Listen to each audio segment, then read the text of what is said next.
Oh, it's live. And he's got some jazzy, smooth music going today. Happy Sunday to everybody. I hope you're having a fantastic day. We are going to be talking about the housing market today. For the last several guests, we've been talking about the housing market, and most of them have been saying the same thing. Inventory is going up, but home prices are continue to remain up. There's been very few price changes, but a lot of people in the comment section that's saying that's baloney. And I'm like, I gotta find somebody that's willing to have a discussion about this and is actually seeing what other people are saying in the comment section.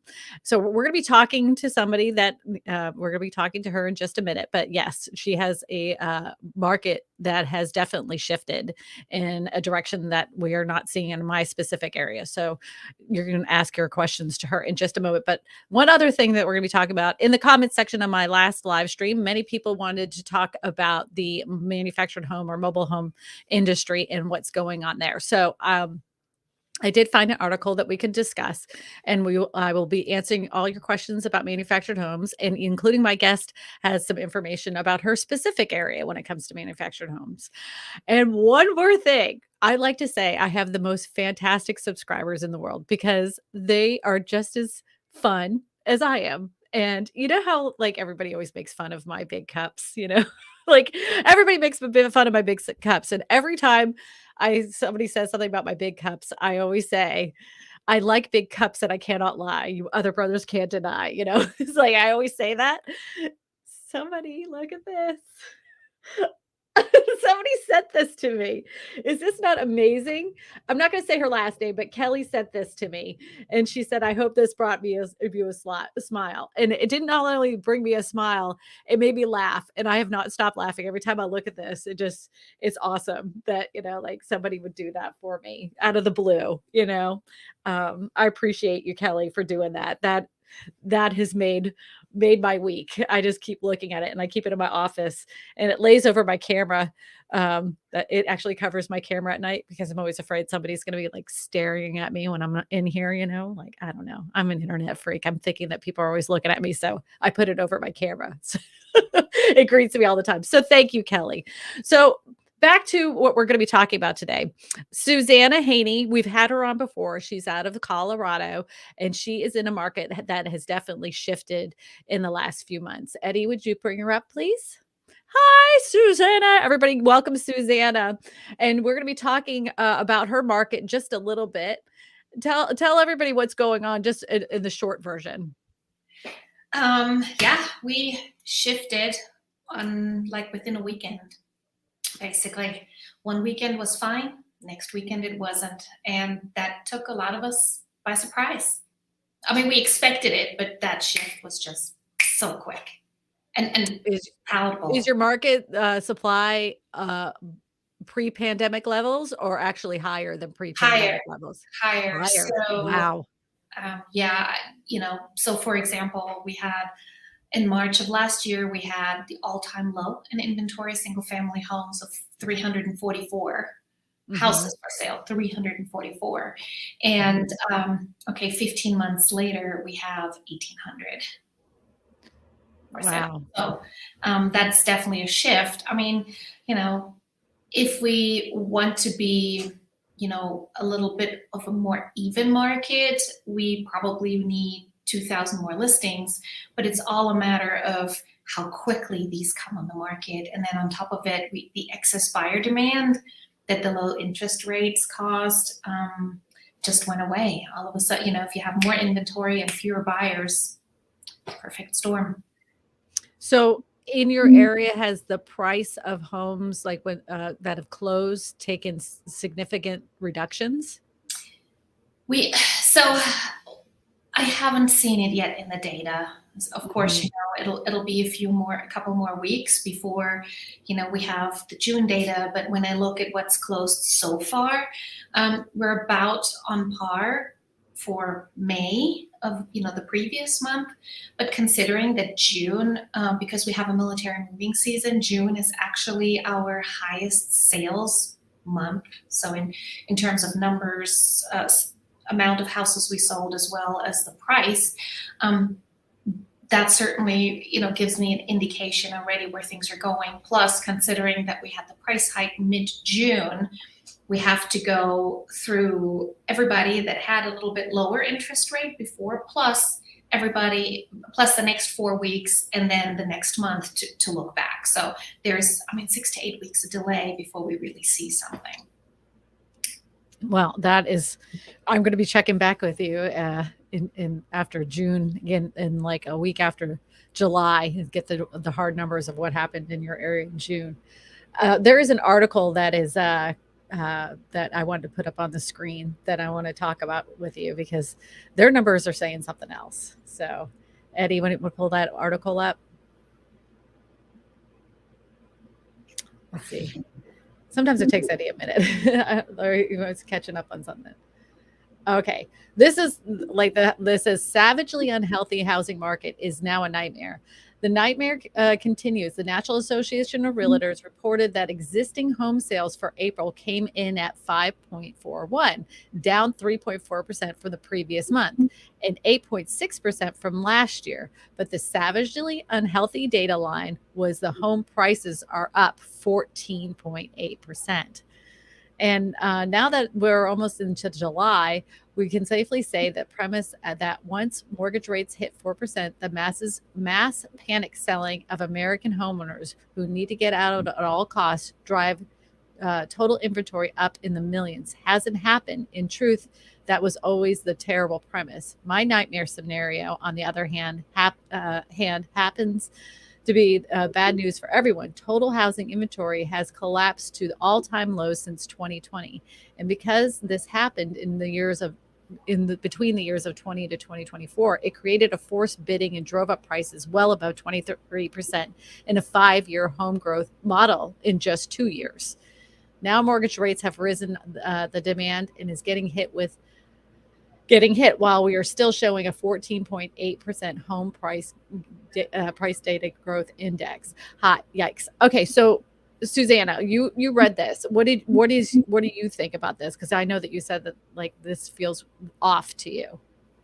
Yes, well, it just goes to show that real estate is very local, and that it's more important than ever to really, talk to your local professional, real estate professional, to see what's going on there, depending on where you want to go. Um, I think, what they were saying here, there was always that fear of sellers having to get out of their mortgages was going to be the big threat. Now that could still be possible because a lot of people have their cash tied up in their home. But I think there are two things. One is just overall a panic anything, panic sale that is caused by media and the clickbait of the market crash, and everybody just kind of gets on that bandwagon. It's like a self-fulfilling, prophecy. So that's one thing. And the other thing too is that, we have had so many institutional investors that if they decide to throw their inventory on the market, we go from, okay, let's just take the 1800, all of a sudden we go from 1800 to 3000, within a super short time. And really that time is like a tsunami versus just, a trickle of increase that you can adjust to. So they've been living on they're living the high life though. Those institutional investors are having quite a party because they've been taking those homes and they've manipulated the rent market like nobody's business.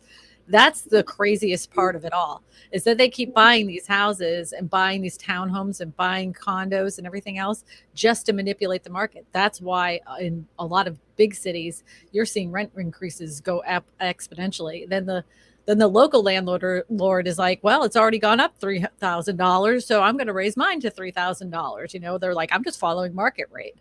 I don't know. It's crazy. But I do want to point out this one quick thing. Eddie, I know you're putting up things, but I want to show this really good.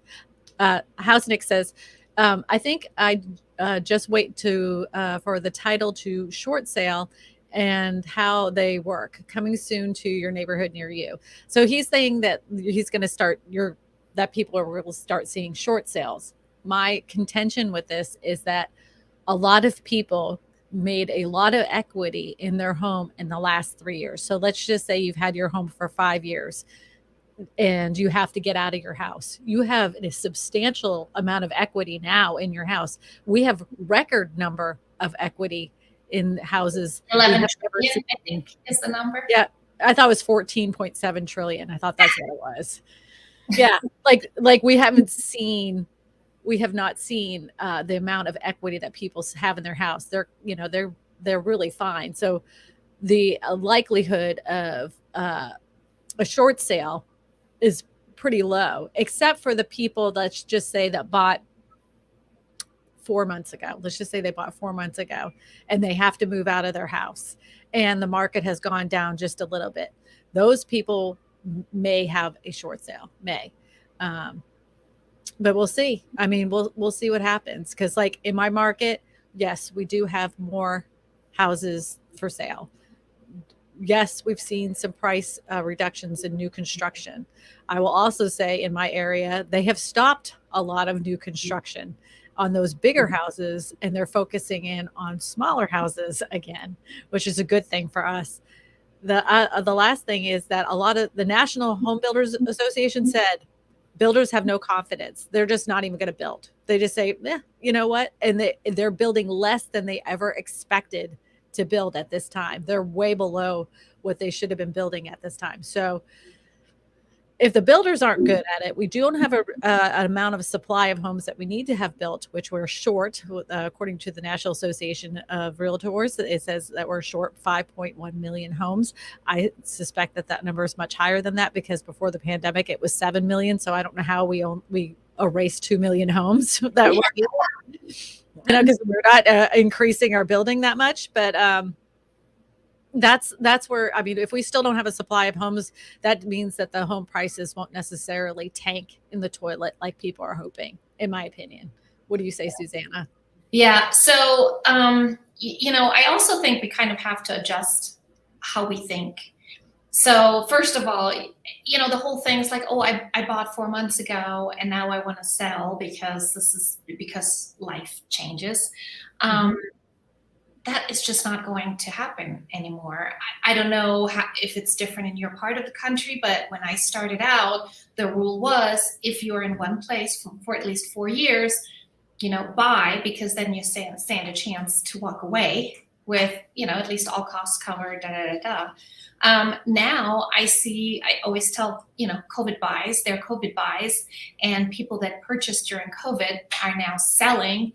And, they're still walking away with money, but that's not going to be the case anymore. So I think we need to kind of readjust our expectations. I think we've been spoiled a little bit, and just kind of coming down to this normal set of attitudes that, while you don't have to have a down payment, it's good to have a down payment.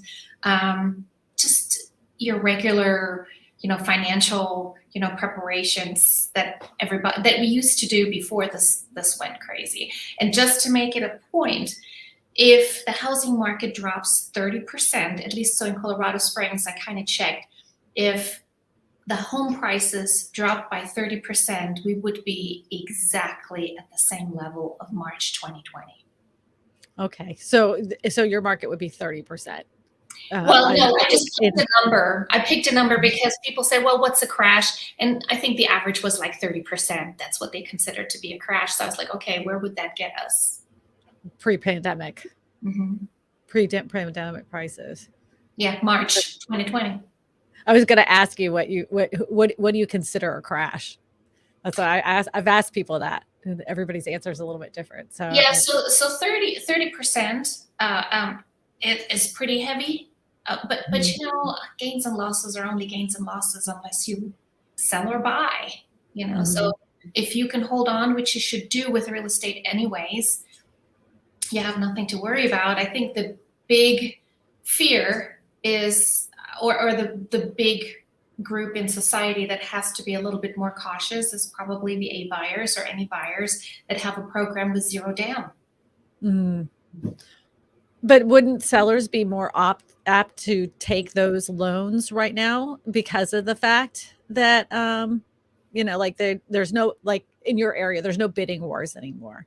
Like, wouldn't they be more willing to work with those buyers that have like 0 or 5% or 3% down as an offer? Because Oh yeah. Oh yeah. yeah, Oh, yeah, I would. absolutely.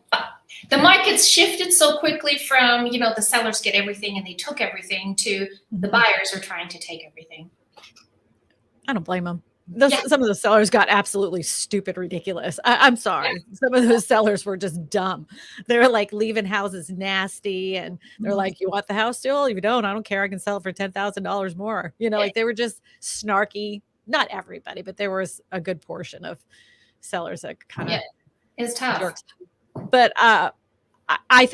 like, would you say to a buyer, this is a good time? I always say, like, to me, I always say, like, people are like, well, I mean, this is a bad market to buy. It all pans out in 7 to 10 years. I mean, honest to God, you could buy in the worst market, you could buy in the best market. In 7 to 10 years, you're still going to be a winner. That's what I say. What is your opinion about that? I always give my example. So I bought my first investment home. We were still in the military. I was a stay-at-home mom, and I thought I had it all figured out. And we were stationed in Washington, and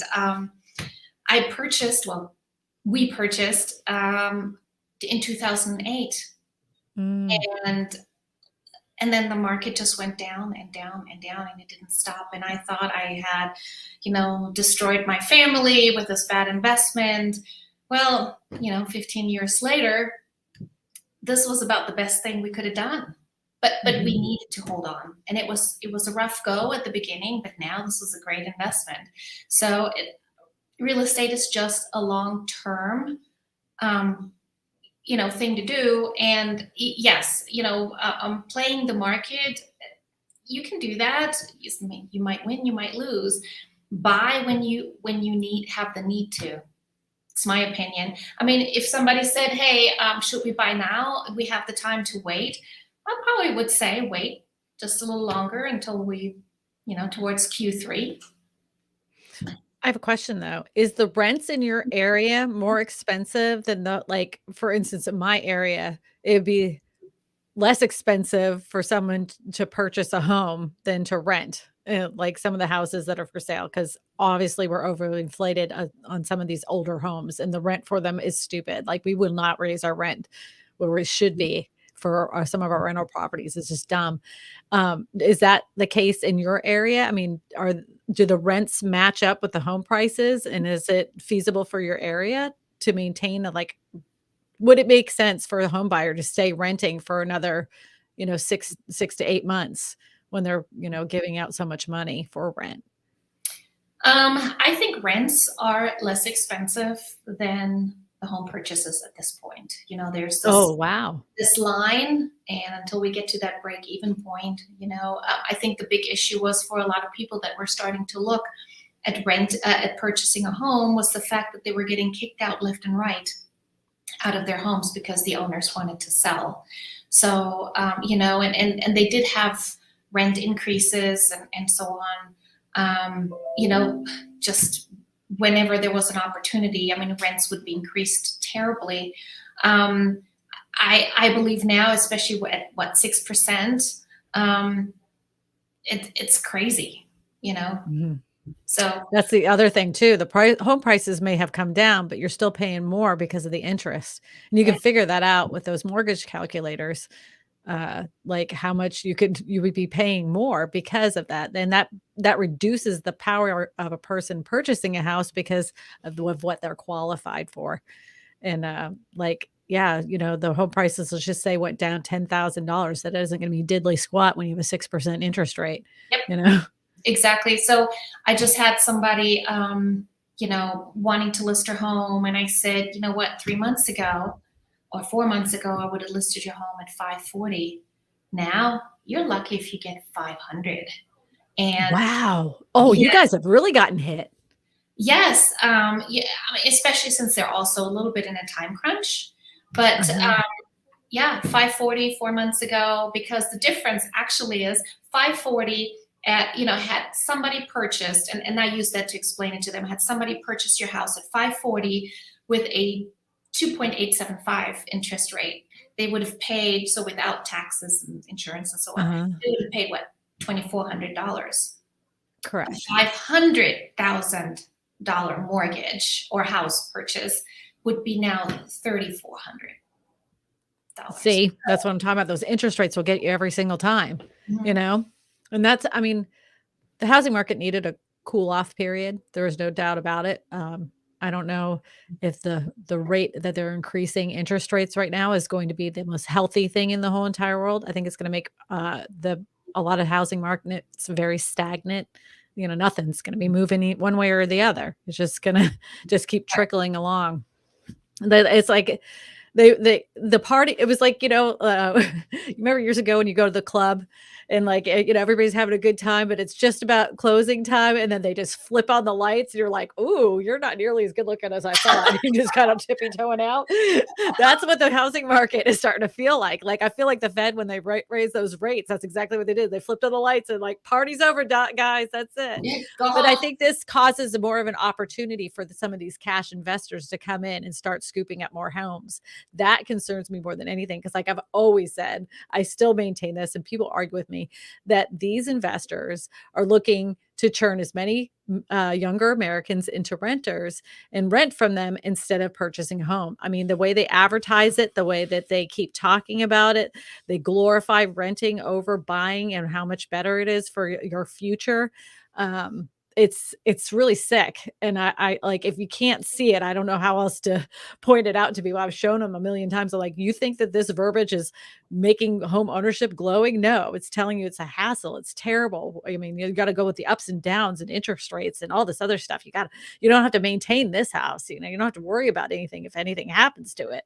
You know, BlackRock, Blackstone, Invitation Homes. I mean, all of these, that's just naming three. There's hundreds that are doing it, hundreds, and they're buying up blocks of brand new homes. They're buying then just for the sole intent of renting them out. So, So we have a neighborhood. It was now a regular neighborhood, new construction. They're going to be built out pretty soon. But I think it was Invitation Homes that bought up all the leftover new construction homes. So there were 92 that were left over to be purchased, mhm, and the builder said yes. So here's my thought. You have 92 homes that are going to be rented. Now, granted, it's a pretty big subdivision, big neighborhood, but the way that neighborhood is set up, there's going to be a lot of turnover. Anyways, now you're introducing another set of renters, and less stability, and there's no HOA. So I just don't know where that neighborhood is going to go. And that's concerning, because there are if it homeowners in there that depend on their value. and that's one of those things. If you're a home buyer and you're good to purchase a home in any neighborhood, I would ask the developer immediately if they have a cap on how many properties in that specific neighborhood can be rentals, because it does affect your value as well. Because I hate to say it, and then like some people are going to give me a bunch of guff about it, but rental properties are not maintained at the same level as owner occupant properties. You can look statistically, it just doesn't work out the same.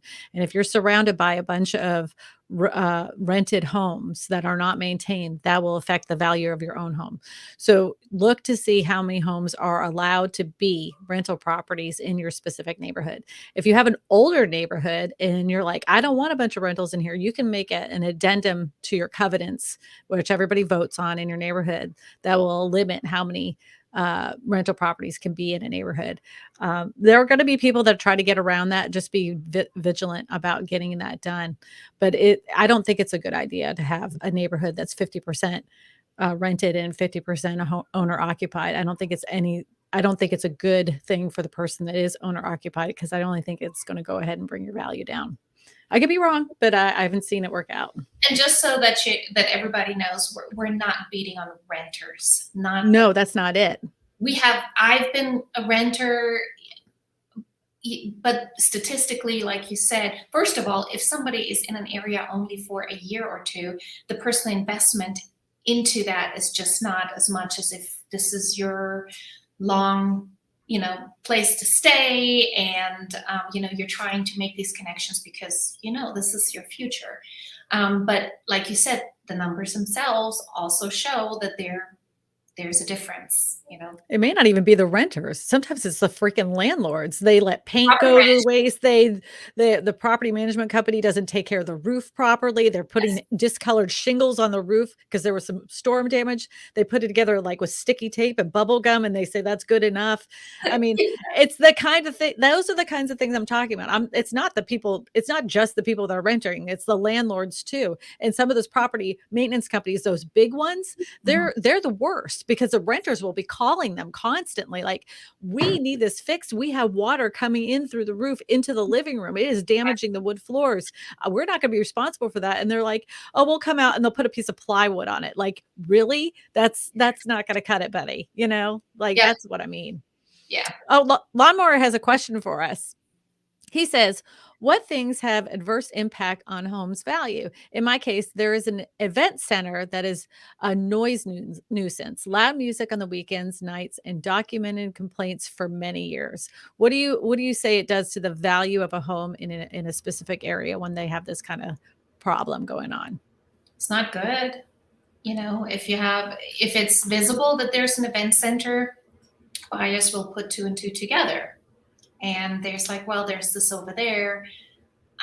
Maybe we choose a different house, especially if you have other houses to choose from. So if you only have 344 homes, to choose from, that's not a big deal. But if all of a sudden you have 2,000, then you might go somewhere else, and that just reduces, the amount of buyers that are interested. And when you have a reduction in interest, it means a reduction in price and value. And the appraiser themselves may know this as well. So they may not appraise your house as high as you think it should be. They're If local. they're if they're local and they know what's going on, they're like, if this house was anywhere else, it would be worth 375,000. But because it's right across from there, and I know all the complaints, so this house is like 325. Like they might just do that. So it can happen. And we Yeah. get another question to put up on the screen, my friend. He's gonna put one up. Cool studio, eh? That's my Canadian friend. That's my Canadian friend. He really is from Canada. That's why he said that, eh? Thank you. Thank you very much. I'm very excited about it. Very excited about it. Cece Moon gave us some hearts. Hello, Cece. I do like your background too, Susanna. Oh, It's really this? good. Yeah. Yep. It's, broken fence. That's all I it love takes. Yeah, that was what my old background was fence planks too. Wisen Honeybee Sanctuary says, question: how would you qualify for a loan when the housing prices in Ellensburg, Washington, is trying to be like Seattle, Washington, on home prices from 350,000 to over $1 million? Question: how to qualify? You would have to speak to a lender about that. I don't know about the home prices in that specific area. And I know that home prices in a lot of smaller towns have seen like ridiculous increases. Those are the ones that are going to get hit the first, as far as I'm concerned. If you're looking for like a national scale, like viewpoint, I think when it comes to like what's really going on to the housing market throughout the country, I would say, focus on Phoenix, Arizona, Austin, Texas, Tampa, Florida. Like those areas went up kind of silly expensive over the last 2 years. But in your specific area, I don't like, I would have to know your debt to income ratio to know how to qualify for that. I mean, can you get a jumbo loan? Is that even possible? I mean, I just don't know. What would you say, Susanna? Oh yeah, absolutely. And I often refer to lenders because even though I've been in this business for a long time and I've seen a lot of things, sometimes lenders have special programs in their back pockets that we're just not aware of, or something that just came out on Friday. Whatever. Correct. So yeah, just talk to the person that is qualified and specializes in that for sure. Yeah. Do you think that first-time home buyer programs are going to come back? Because that would really be nice for a lot of people. Do you think they're going to bring some of those back? Wouldn't surprise me. It wouldn't surprise me. I mean, we have some We have some programs here that are just county funded. Right. We do. We have that too. Bond money is what they call it. They have bond money that relates just to the state. Yes, but they're not that great, and the interest rates actually are pretty high for those. So if you're already paying, 6%, and they're even higher than that, well, it kind of defeats the purpose, right? Right. But I think we will see sellers concessions, like many other people. People are already subject matter experts have said we will see that more to buy down the interest rates. When people purchase, and people will always buy. It's just a matter of how you prepare for it. How you work with I have a hypothetical for you. So years ago, in like the 70s and early 80s, people would do these assumable loans. So basically, they were buying the other person's loan so they could have their interest rate because the interest rates were so incredibly high. Do you think we'll see that again? Do you think that's even a possibility? Yeah, we just had a discussion about that in one of our realtor groups, and we're starting to see it. Not too much. Really? Yeah, not too much, though. I think we need to get a little higher in order for that to really make an impact. There are a couple hurdles that people have to jump over, and hoops to jump through. First of all, they're almost like short sales. Banks don't make any money on it, so why should they, push to get this done in time? So most likely you don't have, on time closing. Then if you sell your house to somebody that doesn't have eligibility, your eligibility remains cut. You're still responsible for the loan. So a lot of things that come with it that could prevent. So it's usually VA loans, just to tell people, the loan assumptions generally are VA loans. We don't really see that in conventional loans, or do you? Is that different? No, honest to God, I've actually never done one. Like, I'm not even joking. Have been reading about it because somebody had mentioned it in my comment section. So I was like, oh, what is this? And everything I've ever read had to do with VA. And I knew that years ago. I'm talking, this was 2008, 9. Somebody in my office did an assumable mortgage, and it did take a while, but everything at that time took a while because everything was a freaking short sale. So it was like, it didn't even whatever. It didn't faze me that it was like a thing, but I just was wondering if that could happen again. And if I know it's common with VA, but I wonder if FHA would allow it, No, I don't think so. Yeah. I don't think so, because you still have to qualify, and I'm not sure it's really worth it because some other requirements that FHA has. I mean, VA is hands down one of the best products, that you can have, depending on your situation, of course. But most of the time, VA just beats out everything. Now, here's the other problem.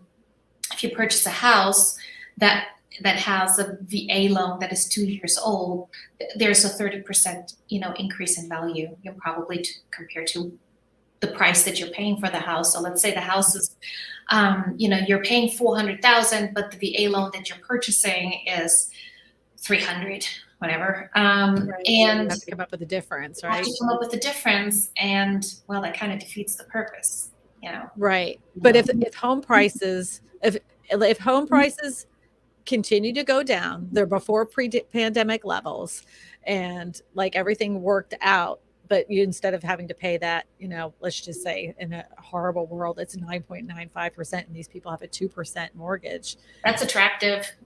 That's very attractive. Mm-hmm. That's very attractive.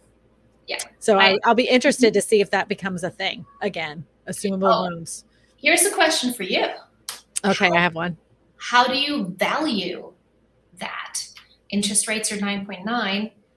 You have somebody that's willing to, let you assume the loan that is 2.875. How do you value that? Can you increase the home price? What do you do? It still comes down to appraised value and what the market is willing to pay, period. Yeah. If you have a willing seller and a willing buyer, the market has spoken. That's true. I can't value that. The market determines value. I don't. Yeah. Great studio look, Kristina. Thank you, Joni Johnson. I appreciate it. I'm very excited about it. Rent increases in Seattle, Tacoma have been huge $250 to $600 per month. And like, and that's high, but can you imagine paying 2,000 in Tampa and then you get the rent increase and it's now 3,300? There's people like in Miami that are stuck because they're like, where are we going to go? Because we got a job here and now we can't leave, because they did remote work, but then they created all this other business connections there and they can't leave, and there is no other place to rent. So they're stuck. They got to pay out that extra. Stinks. I can't even imagine. Yeah. You look like you're a genie in a bottle. Yeah. It's true. Mr. Machine 1 says, what's the best way to deal with trespassers on vacant property? Best way. What would you say? Oh, you're talking about, yeah, that's what I'm asking. I would think is like squatters or trespassers, people that are just kind of poking around on your property. How would you handle it? Safety, surveillance cameras, and just call the police as quickly as possible. Unfortunately, these squatters are no joke. And they know the laws too. Let me tell you what, they know the laws because they figured it out. Like, if you're deciding to like rent a room out of your house, if you decide to rent a room out of your house, just to help like pay your mortgage to save your house, be very aware of the person that's moving in. They may be really charming. And before they even bring the first piece of furniture through the door, you make sure that they have a lease. You make sure everything's in writing. Before you even have that lease prepared, take it to a title attorney and ask if there's anything that's missing from that specific sublet lease. The sublet lease. You got to really, really make sure, because worth the money. Because there are people that are like professional squatters. They know exactly what they're doing. They will make your life a living nightmare if you don't know what you're doing. And so, yeah, I know that there's times that some people, you're going to have to do it. You're going to have to like rent out a room or something to help pay for things. Life happens, but make sure you're protected. Absolutely. And it's worth the money. I know it costs, but it's totally worth the money. So just quick story. I had one of my buyers, they're purchasing a new construction home, which is done after 12 months.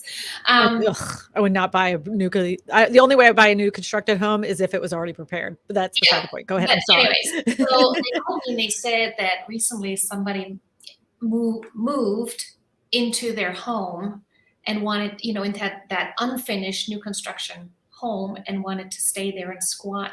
Fortunately, because there wasn't a CO, they couldn't do that. So they had the police come and remove them. But the fact that they just said, there's a home, let me just move in.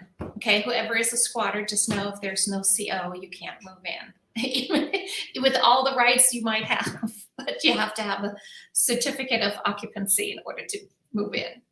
Yeah. And that's why like some people like, oh, I'll just build my own house. I'm like, you can't live in it until you get that certificate of occupancy. You're not gonna be able to get electricity or water or anything, unless, somebody will be knocking on your door. They definitely do that. But I don't know if you knew, but in like during the last housing crash in 2007, that people were just going into old homes, like in Florida and Texas and everything. They were just going in and moving in, and people thought that they had moved in some of the really expensive neighborhoods. And then, like some of the mortgages were so mixed up because they had traded so many hands that by the time that the banks finally got to like this mortgage, they realized there's people living there and they've been living there for 5 years. And they were like, this one guy fought it all the way. He's like, according to Texas law, I've lived here long enough now. This house belongs to me. And he took it all the way up to the courts and he won. I had not heard that. Yeah, they won. So that's some of these squatters are pretty smart. They learn the law so they can figure out how to get around. They're good for sure. A long time. Teresa Perry says, my daughter and son-in-law lives in Raleigh. Google, Apple, and other big tech companies are moving there, and those corporations are buying up housing inventory. And I'm not joking when I tell you this. 3 years ago, I had Jeremy Knight from Austin, Texas on a live stream just like this. And I told him, Jeremy, do you realize that Tesla and all these other big companies are purchasing up all the most affordable houses around Austin, around that SpaceX area.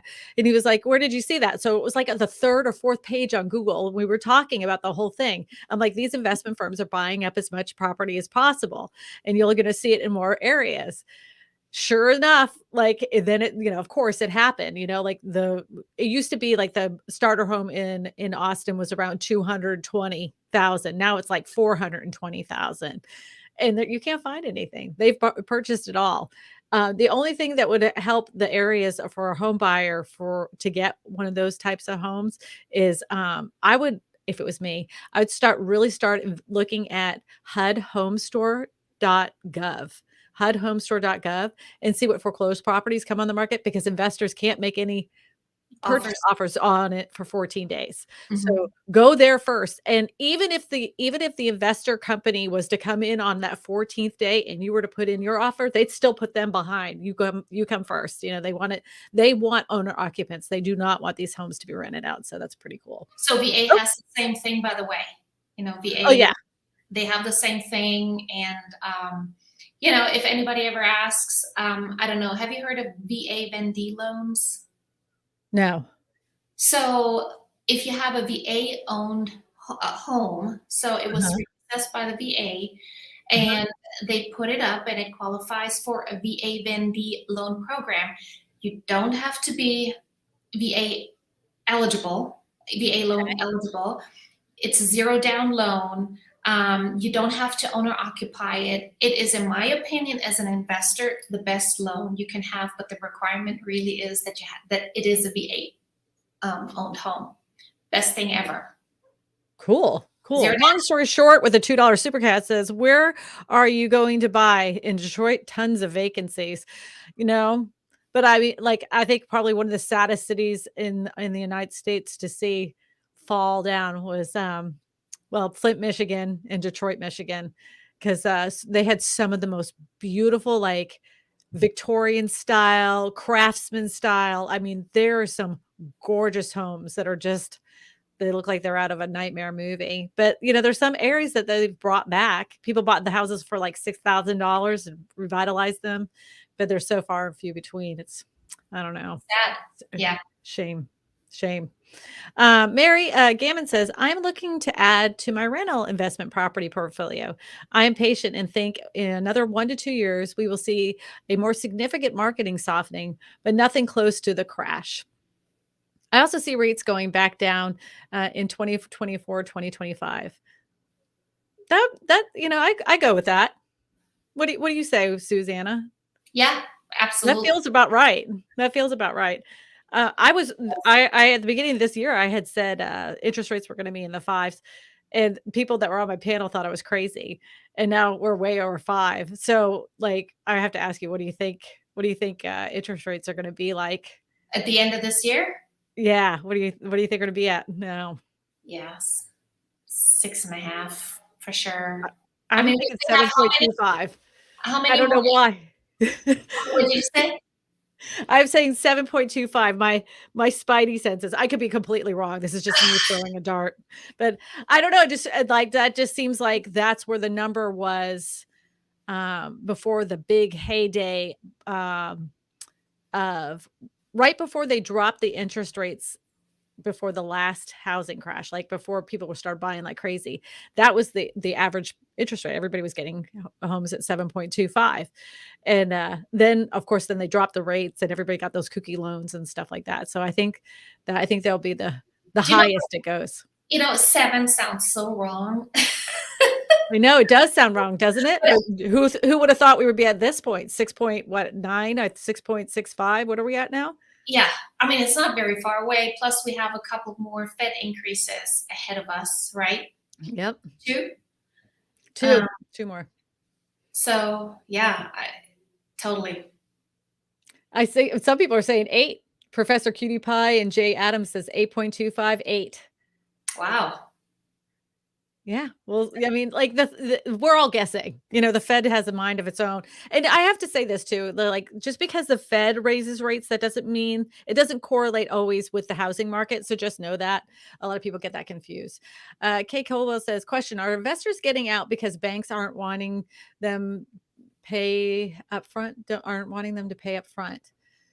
Investors aren't getting out.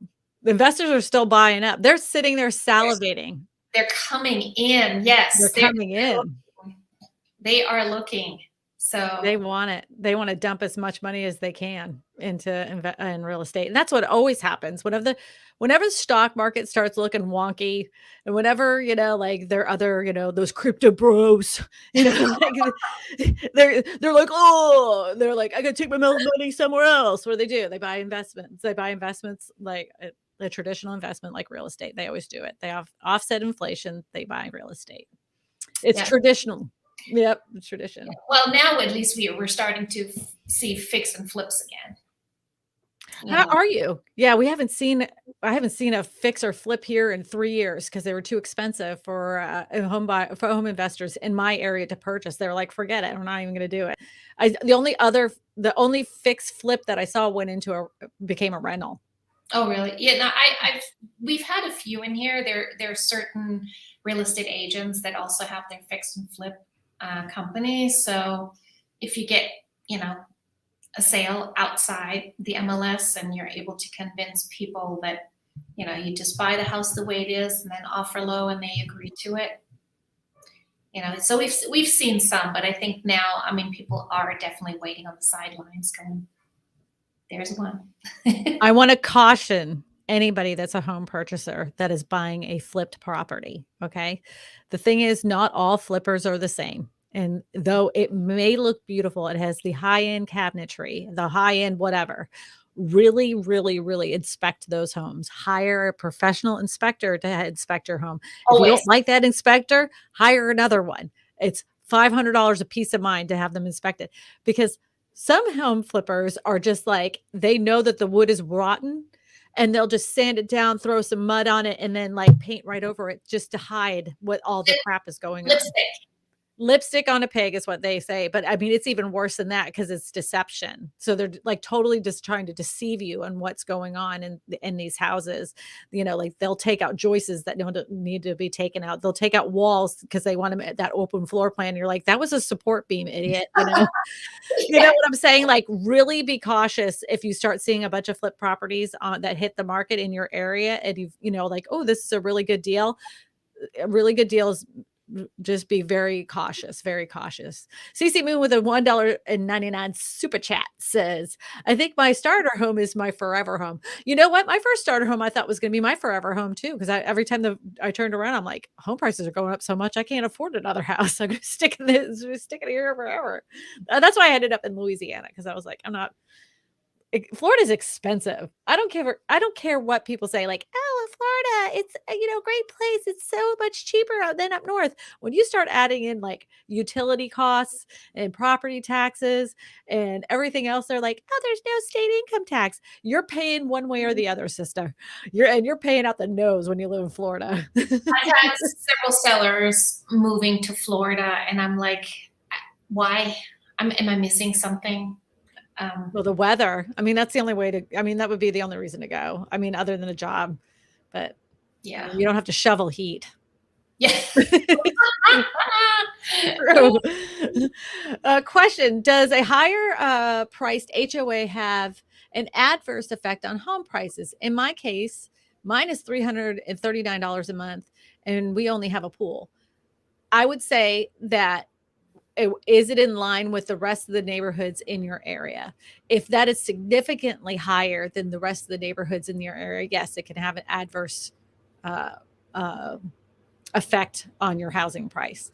But if it's in line with everybody else, then so be it. What do you say, Susanna? Yeah, absolutely. I think it's an issue when somebody really has a very tight budget and you actually have to call the lender before you make an offer to kind of run the HOA past them. So I mean, when there's if you're qualified to 250, let's just say, and you're offering 255 or even just 250, you need to make sure that additional HOA works with everything else. I mean, on top of that, by the way, if you have that tight of a budget, also make sure that the house is not in the flood zone because Yeah, flood insurance is expensive. Mhm. and those flood maps change all the time, so it can affect your insurance cost. And I will say this, if you're purchasing a home, find out how much the HOA is, and don't follow what the MLS, like sometimes those, I don't know why real estate agents do this. They'll put in there that it's like so much a month, right? And then you figure it out and you're like, hold on, but it says yearly. But they'll like physically write 145 a month, knowing that it's X amount per year, instead of like writing out, because it's supposed to say per year on Yeah, the MLS. So just be very cautious and don't take their word of what they say on the MLS, because a lot of times the real estate agent is taking what the sellers have told them. And a lot of times they're not checking because it's automatically removed from their checking accounts. Go to the title attorney's office or have your real estate agent look it up from the title attorney's office to find out exactly how much it costs. Or you can even call their HOA to find out how much the HOA is. absolutely. And whether you love them or not, HOAs are here to stay. They're not going anywhere. I know a lot of people are like, I would never buy a house in an HOA. Well, if you Good live in luck. a neighborhood that doesn't have an HOA around here, you'll regret that decision unless you live on acres and acres of land. If I lived on acres of land, I would not have an HOA, but I live in little tiny neighborhoods with postage stamp lots. James says, what will the market look like for wholesalers? Will they have more deals? What do you say, Susanna? Absolutely. You think they're going to get more deals? Yeah, I have a house listed right now, and we can't give it away. The sellers are reducing it every week, and we've had one offer from a wholesaler, and the sellers almost took it, but then decided to just wait a little bit longer. But yeah, absolutely. There will be more offers. Pick them carefully, do your numbers, of course, but absolutely, it's out there. Yeah. Yeah. Just make sure double My check area. your numbers. Make sure those numbers are right. Don't take the wholesaler's word for it. Make sure those numbers work out for you. A question: currently fixed rate credits. Currently fixing my credit score. Now 628. How can I qualify for a home? What companies for a mortgage? Okay, here's the thing, and I'm going to ask Susanna in just a minute. Every mortgage lender in every single area is going to be completely different. It's just like real estate agents and real estate markets. I can't tell you a good mortgage company in your area, because maybe in your area that mortgage company totally sucks. Like, it's very possible. um, I would if I were you, start asking some people that, like, in your office or who you work with, or at your church, who they used to do their loan, and then see if there's a repeating name that comes up all the time. If you're working with a real estate agent, take their recommendations and interview every one of them. They should give you at least 3 mortgage lenders that they know of and that they work with and they know are good. Interview them. You do not have to use them. If anybody gives you that not so fresh feeling, you just move on. There's a million lenders out there really willing to help you, right? And if they're blowing you off, then again, move on.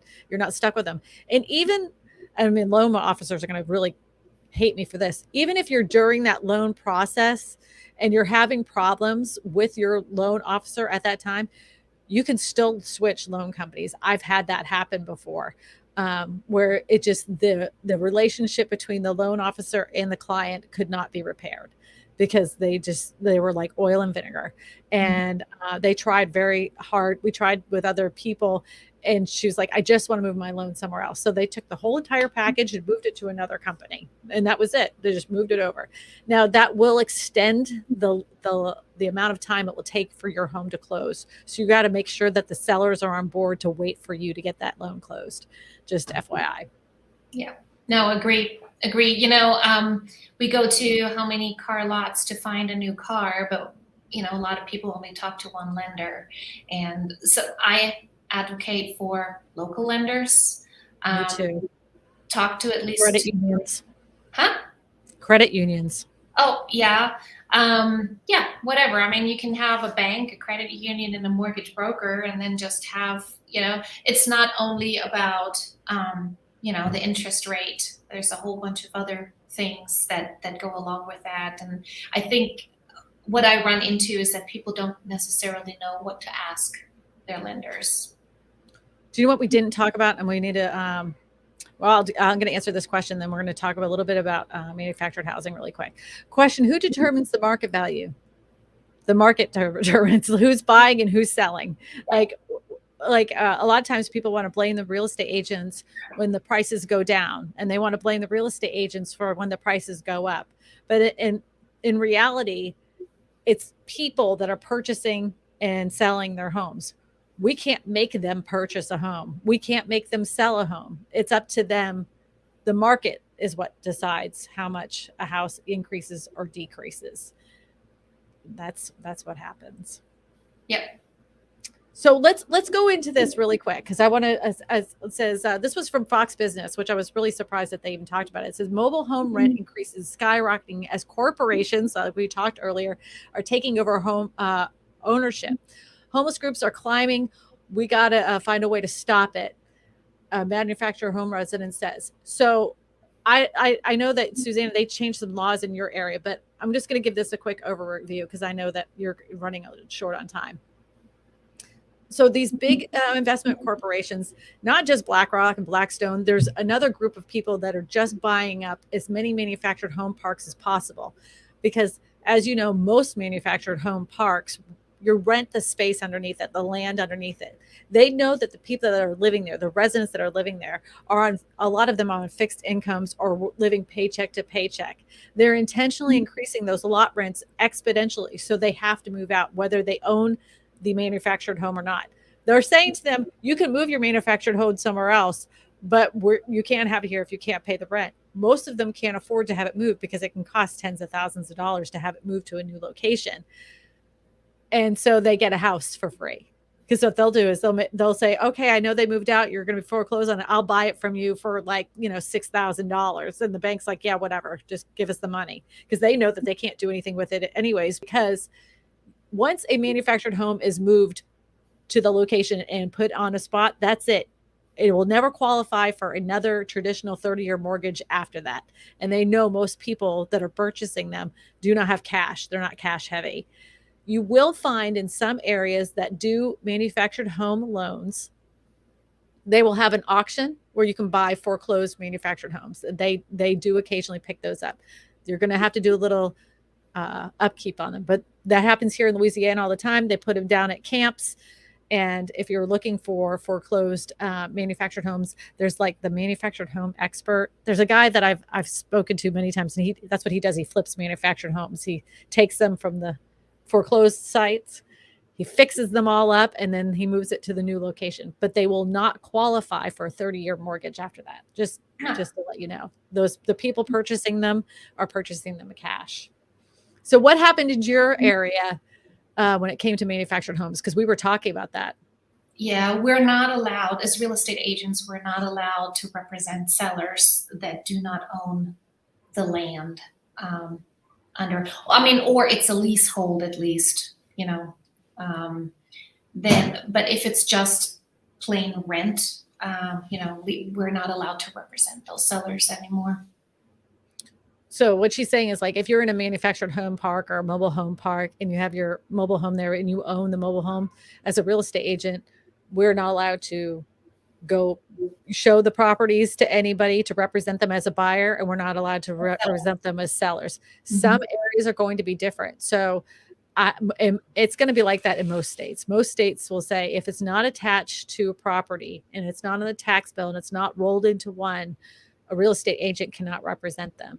Some areas, some specific counties could be completely different. So if you're unsure, just call a local real estate office. New Jersey is one that will represent real estate agents. Will in some parts of New Jersey, that real estate agents can represent manufactured home parks. In those transactions. In California, it's pretty common. Real estate agents do it. So just know we can't here in Louisiana. We cannot. It has to be attached to land. But we don't really have that many parks because land used to be very inexpensive. And people had family land. And so they live on an acre of land and have a manufactured home there. And then the neighbor had one down there and the neighbor had one down there. And it wasn't It's just one of those things. They're common. They're just regular houses here. They're not considered anything else but a house. Yeah, yeah. It's it certainly has been a huge trend compared to before to purchase manufactured homes. In the last few years because all other options were just out of reach for people. And well, they look a lot better than they used to. Like when I remember as a kid, when we, like my school bus stop and I like some of the kids would get off, I'm like, those houses were like tin almost. They were like they didn't look like they do now. Now they're just like they look Solid. like traditional homes. They're not, there's no difference. Except for they're like almost like a ranch style, like one cylinder all the way across, Yep. not as wide as they are long. Um, but they're still, I mean, they're nice. Have you ever gone inside one of those things? The master bathroom. I Oh, don't know what it is about the manufactured home business, but they have like they must have a like a game like who can make the biggest bathtub in bathroom. the in the master bedroom. Like their bathtubs, I've seen them like they look like swimming pools.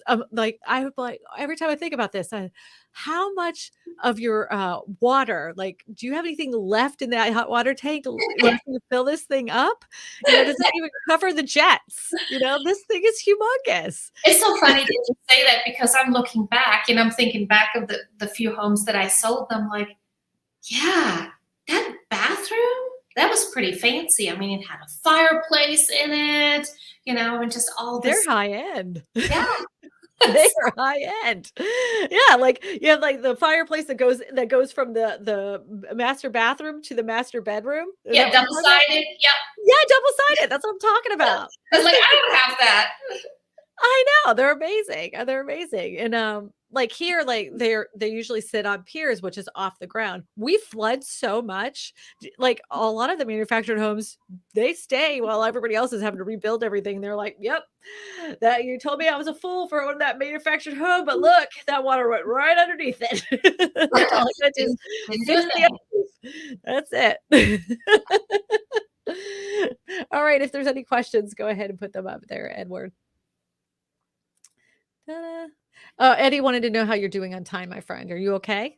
Yeah, I'm Time? good. Yeah, she's fine. She's fine on So time. go ahead. Go ahead. You go ahead. Well, I just happen to see every once in a while, maybe you see my eyes starting over to the side, and that's because I'm kind of reading along, which I love. Uh-huh. And I saw somebody having a question, to buy a book on, what book would you recommend to purchase and to learn how to buy a home? So putting that out to you. A book to buy a home. I don't Yeah. know any books to purchase a home. Like, I don't know of any specific book that I would recommend, that people say to buy a home. Do you have a book that people should buy? I was kind of rolling around in my head, and I was thinking, boy, some of these, offers, they come on 12 at night, it's like, oh, just buy my series, da da da. They're super expensive, on how Mhm. to become an investor. And I'm like, if you have your dedicated real estate agent that you work with, I think actually that's the best value to learn. And then you listen to them too. If they have the heart of a teacher and kind of help you along and say, look at this, call there, do this, do that, you learn with it, which I actually think ends up being cheaper, and than buying some program on TV.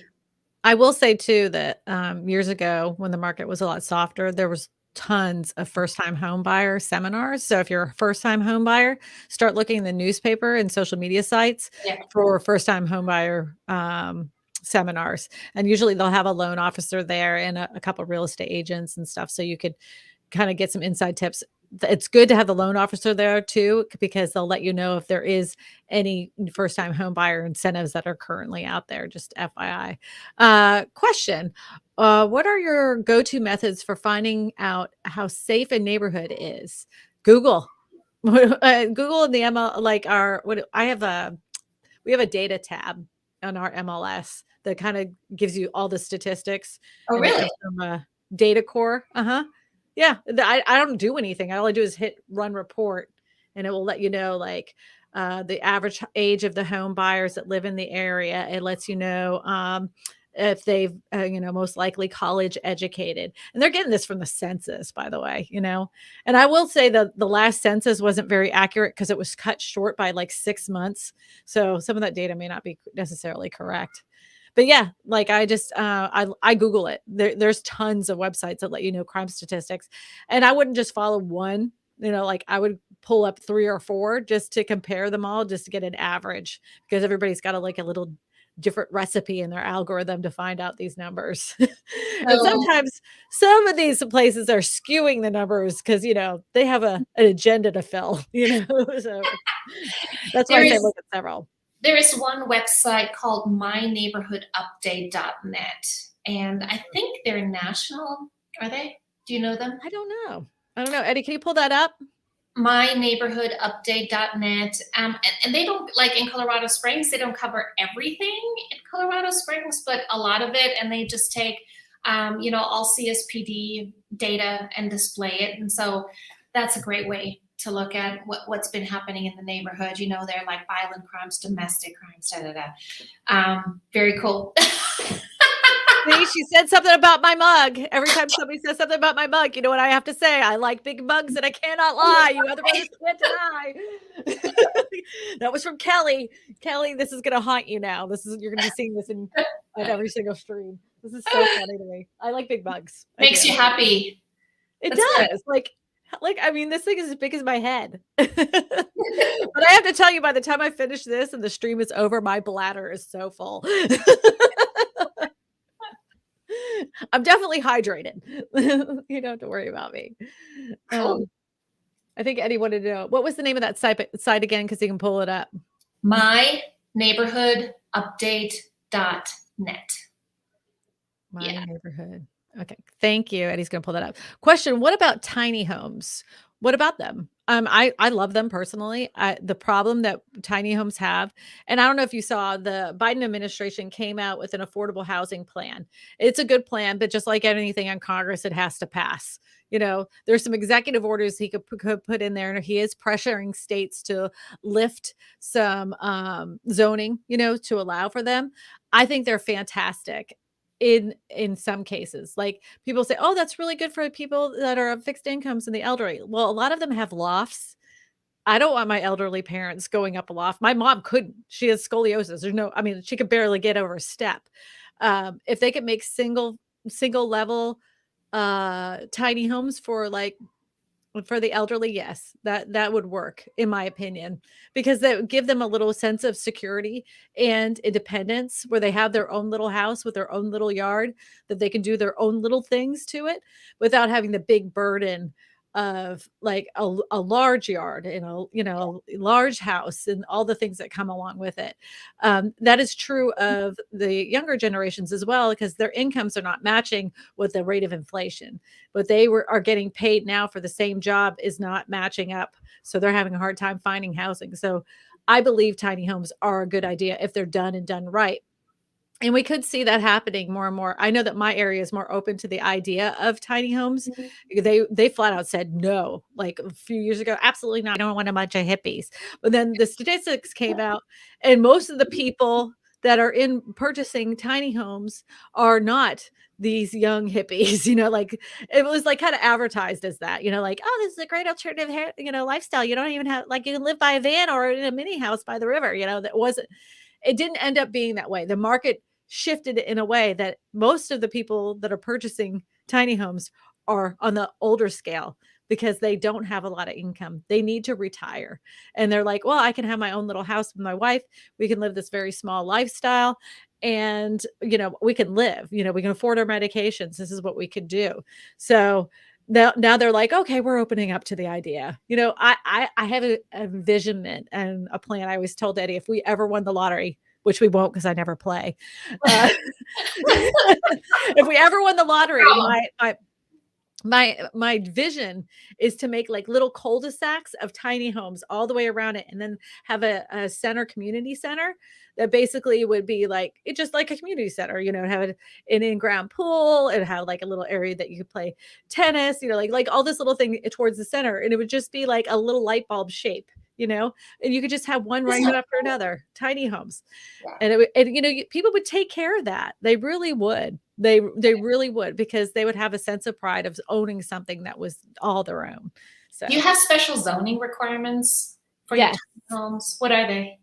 Okay, so in our area, they're opening it up. So in order for you to have a tiny home currently, either it has to be rural track, Okay. it would be rural track, and it has to be at 600 square feet, but they're about to drop that down to about 400 square feet. That's what they're voting on. So, you have in most people that have tiny homes now that you see on properties, it already is on an existing house, which people would call that an ADU, accessory dwelling unit. So they Mhm. have a house behind that house is a little house. So they're like putting their what they would call a granny flat. They would put that in their backyard for their grandma or for their college age kid to give them independence, but they're not really necessarily on their own. Now some people will do it because they're on wheels, so it's considered an RV and it's not considered a house. And we have a rule here that you can live on a piece of property for 6 months in an RV or even a manufactured home or whatever while your home is being built. Mhm. It's possible you can do that. Some people do that and then they go away for 6 months and then come back 6 months later. So Oh. so long story short, with a $2 super chat says, "Do you remember the last late night Tommy Vu real estate classes?" Late night Tommy Vu real estate class. Oh yes, I do. I Really? do. Yeah, that was a thing. There was a like I always late at night. You always got some crazy stuff. You could buy really crappy makeup at late at night. You could get some real estate investment advice late at night. Tommy Blue. Okay, just have to check that now. Uh-huh. Yeah. I Nice. got this. It says, Christina, you can put 3 or more tiny houses and put them together as one big house. Well, my retirement dream is that now this is no lie, because I'm a pig. I'm super super messy. I'm not even trying to sugarcoat it at all. My husband is the neat freak. Everything is in order. Our closet, I'm not joking. Our closet is color coded. And so he does the laundry because he doesn't like the way I put everything in there, because I just throw it on the hanger and put it up there and it's all sticking out all over the place. He's like, "Oh no, no, no, no." It gives him like the ticks, nervous ticks.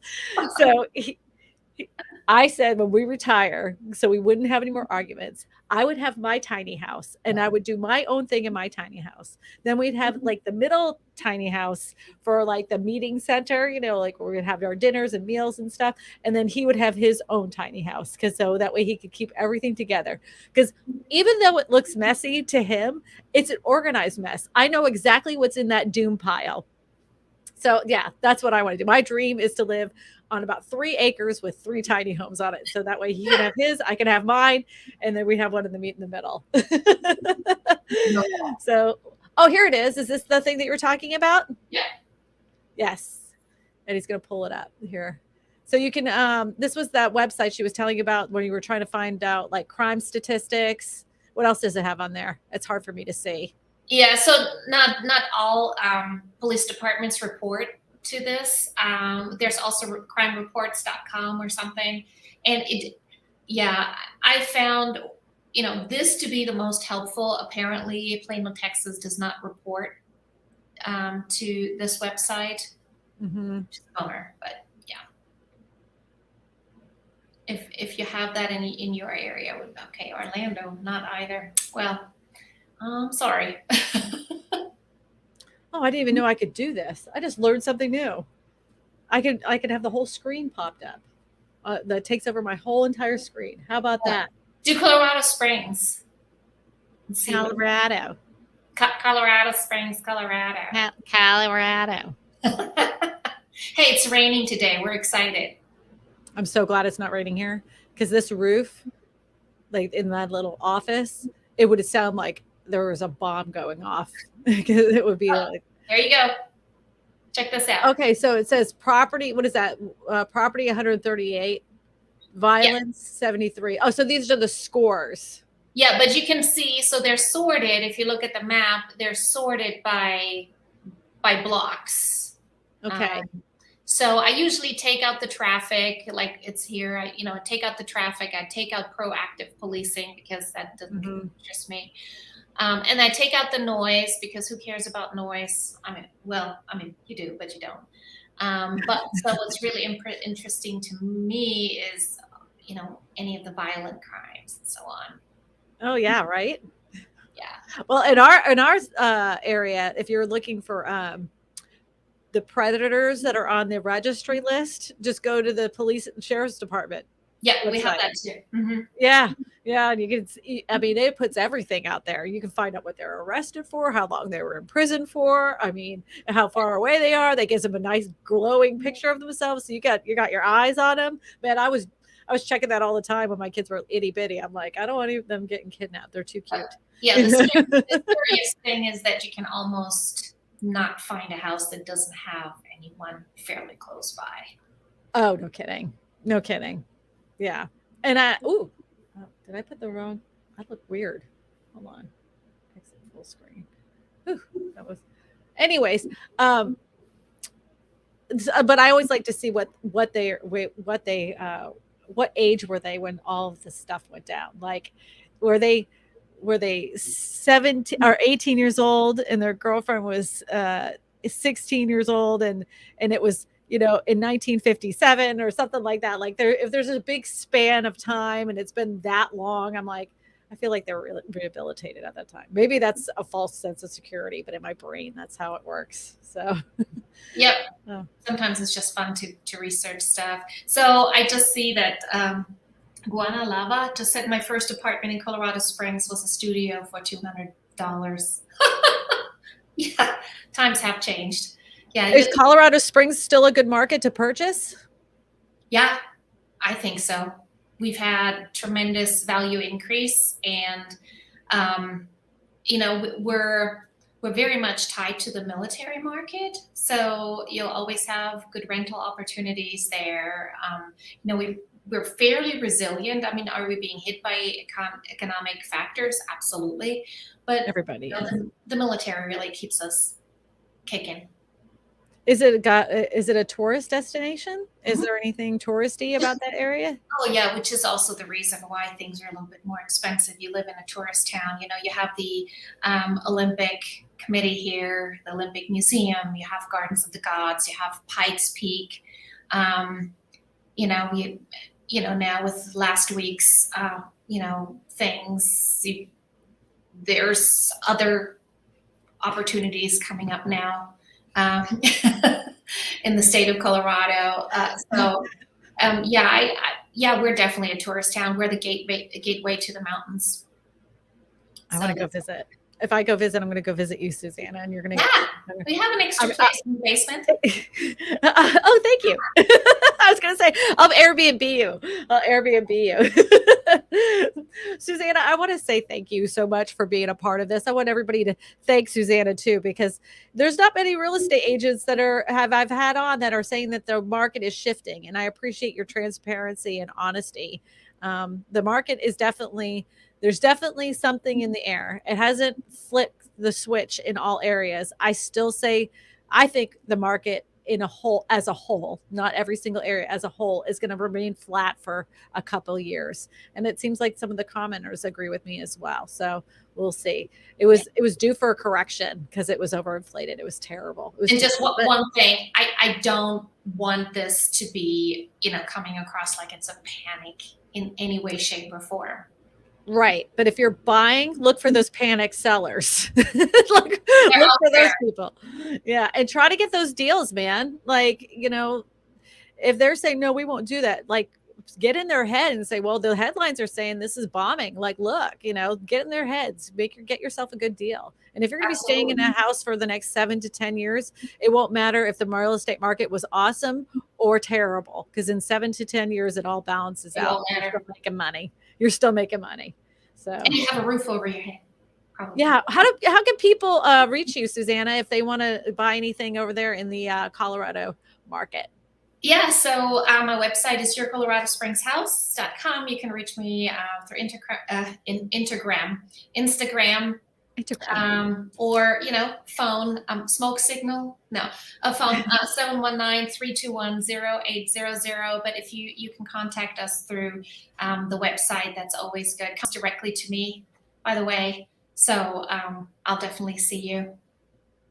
Yeah. And she's on all social media sites, but I think that's a good name for next social media site. You better go register that Instagram. You better go register that. You might have $1 billion idea right there. Oh, yep, very true. All right. Well, I want to go to Colorado Springs. Maybe that's a place for my tiny home. Do they have tiny home restrictions in your area? Yeah, we have zoning. It needs to be a campground. Ah, poop. Even in your people in your like, if you want to do a granny flat or an AUD in your backyard, it needs to be zoned for at least R2. So 2 residences on the property. Well, officially, What if you had what if you had RV parking? Because some tiny homes are on chassis, right? And they're small and they're built to RV specifications. Depends on your HOA. Yeah, that's one way you guys can get around it. By the way. Depends on your neighbors, how they feel about it. Mm-hmm. So just real quick, I don't know if you have to go or not, but yeah, no. In Denver, if you have an Airbnb violation, whatever it is, if you have an Airbnb violation, it's actually a felony. In Colorado Springs, we don't really have that oversight. Shh. Oh. I mean, we don't have anybody to check it. So the difference in these 2 locations is ginormous, but we don't have anybody knocking at your door usually saying, hey, are you doing this? If you get reported, it's your neighbor. So if you haven't thought about it yet, it's time to go to Colorado Springs. Sounds like a good place. I don't like restrictions. When I want to do something in my backyard, I want to do it. I was very surprised that my HOA allowed me to do this. Very surprised. I was there you go. Yeah, anyways. Yeah, because it's a shed. Everybody, it's a shed. According to the HOA, this is a shed. Very good. Doesn't matter what you do with it. There you go. Yeah, it's a shed. Anyways. All right, everybody. So long. We'll see you next week. If there's any one thing in specific you want me to talk about next week, just let me know in the comments section below. If you need a referral for a real estate agent in your area, my website is KristinaSmallhorn.com. Just go ahead and click on one of those pink tabs, and it will take you to a referral form that you need to fill out. If you fill it out and you actually put your phone number there, I will be contacting you personally. So I look forward to hearing from you if you need a real estate agent. Bye, everybody. And he's going to put on some music. You got to dance. I'm glad everybody likes my new studio. Those are my. That's right. Yeah, because somebody said it was my genie. I'm in dreaming genie. Yay. I think I need to have flames. I need to get the projector that has the flames behind it. Oh, with the paper that's going up? Yeah, like it'll just look like flames. Oh, like I have a space. This could just be stars too, and it could be green, like stars that move around. I might do that next week. Yes, totally. Love the new set, everybody says. I'm very excited about it. I've got all different kinds of views. The last week I was in this chair, this beanbag chair, and I sat on the beanbag chair with my microphone because it was Father's Day, and we just hang out. Very relaxing. Yes. Yep. Oh, somebody lawnmower. Put Susanna's YouTube channel there. Wow. Yes. Thank you, lawnmower. Well, thank you so much, Lon. I appreciate that. Lawnmower's the best. Lawnmower is my longtime subscriber. You have the best subscribers. Yes.